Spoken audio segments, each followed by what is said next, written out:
భార్యని గౌరవించడం రావాలి జీవితంలో. ఎందుకు రావాలి అని అడగచ్చు మీరు. భార్య ఎవరు? ఆమె నాతో కలిసి పుట్టిందా? నాతో కలిసి పెరిగిందా? నాతో కలిసి చదువుకుందా?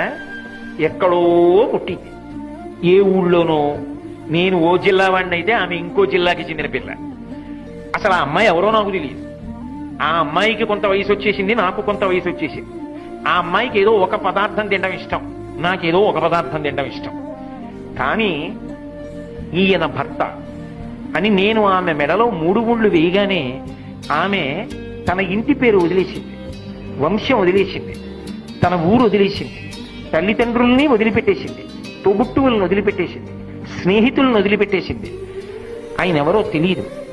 తాళి కట్టాడు.